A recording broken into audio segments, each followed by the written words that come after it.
పిల్లల దృష్టిలో అమ్మా బాబు ఎట్ట తయారయ్యారంటే కేవలం వాళ్ళకి అవసరాలు తీర్చేటువంటి వస్తువుల్లాగా అయిపోయారు.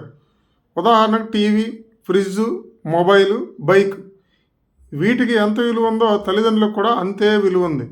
అంటే డోర్ తీస్తే cool drink, pizza, burger, chocolate, water ఉండాలి. అది ఫ్రిడ్జ్. అంటే వాళ్ళ అవసరమైతే మన దగ్గరకు వచ్చి అవి తీసుకుంటారు. టీవీ ఛానల్ రిమోట్ పెట్టి ఆపరేట్ చేస్తారు.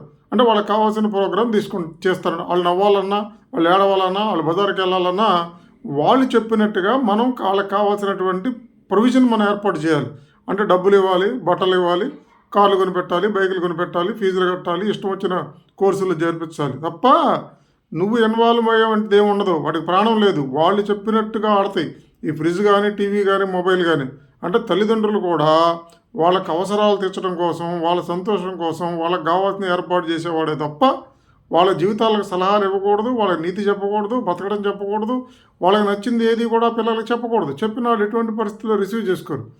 అవసరమైతే నేను ఎమోషనల్ బ్లాక్మెయిల్ చేసి నీకు కావాల్సిన మొత్తం వాళ్ళు పొందడానికి నువ్వు ఒక వనరువు మాత్రమే తప్ప నీ ఫీలింగ్స్కి కానీ, నీ ఆలోచనలకు కానీ వాళ్ళు గౌరవించడం కానీ, వాటిని ఫాలో చేయటం కానీ చేయరు. కాబట్టి తల్లిదండ్రులు ఇంక ఇన్వాల్వ్ అయితే వాళ్ళకి ఫ్రస్ట్రేషన్ తప్ప ఆనందం అనేది ఉండదు. చివరికి వాళ్ళ పెళ్ళిళ్ళు, వాళ్ళ పేరెంటాలు వాళ్ళే చాలా తెలివైన వాళ్ళు. పాత జనరేషన్ తెలివి తక్కువ జనరేషన్ అని చెప్పేసి 15 ఏళ్ళకి 20 ఏళ్ళకే డిసైడ్ చేస్తున్నారు. వాళ్ళు ఇష్టం వచ్చినట్టు వాళ్ళు చేస్తున్నారు. ఇది భారతదేశంలో తల్లిదండ్రులను గౌరవించకుండా తల్లిదండ్రుల మార్గాలు ఫాలో అవ్వకపోతే అంత గొప్ప విజయాలేమీ రావు. ప్రస్తుతం పిల్లల యొక్క మనస్తత్వం ఆ విధంగా ఉందని మాత్రం నేను చెప్తున్నాను. ఇది భవిష్యత్తుకి అంత మంచిదేమీ కాదు.